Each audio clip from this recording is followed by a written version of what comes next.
jauhi mata Nabi lain ulun jawab dalam sepi malaikat obat dengan katakan wafud bandung jauhi mata Allahu li mawali ya maulai sallu ala hazan nabi Muhammadin sallu ala Allahu li mawali ya maulai sallu ala hazan nabi Muhammadin sallu ala Muhammadin sallu ala di Abu Bakar jalarijan hatta jalkan kamayodumna berkatan ya Rasulullah kagadah tua dalam dunia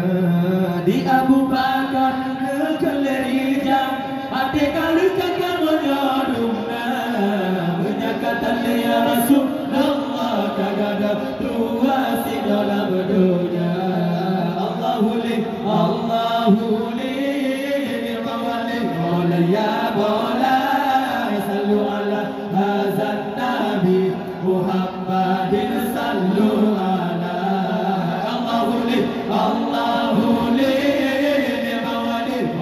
ya maulai sallu ala hazan nabi Muhammadin sallu ala Muhammadin sallu ala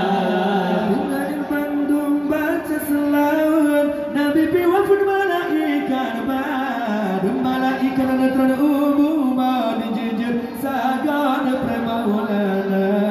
dengannya bandung membaca selawat Nabi biwafun malaikat bandung malaikat netran umumah dijijir sagan premaulana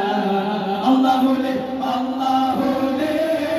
mawali ya maulai sallu ala hazan nabi Muhammadin sallu ala Allahu li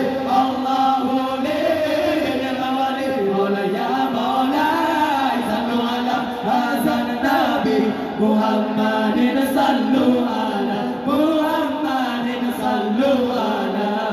dengan bandung baca selawat Nabi piwafun malaikat bandung malaikat netran umumah dijijir sagan pramaulana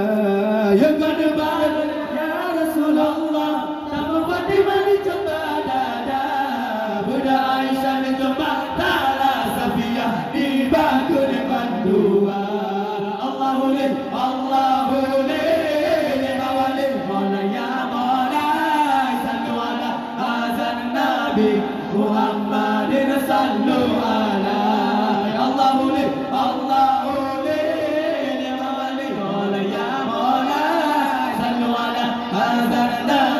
Muhammadin sallu ala Muhammadin sallu ala Maafkan sabar uban Maimunah dicam geli dua dijual dia dicam di kaki dicam di pipi antara mata Maafkan sabar uban Maimunah dicam geli dua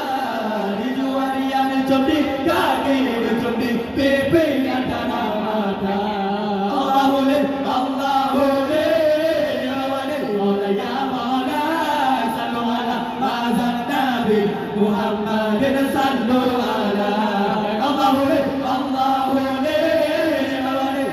ya maulai sallu ala hazan nabi Muhammadin sallu ala Muhammadin sallu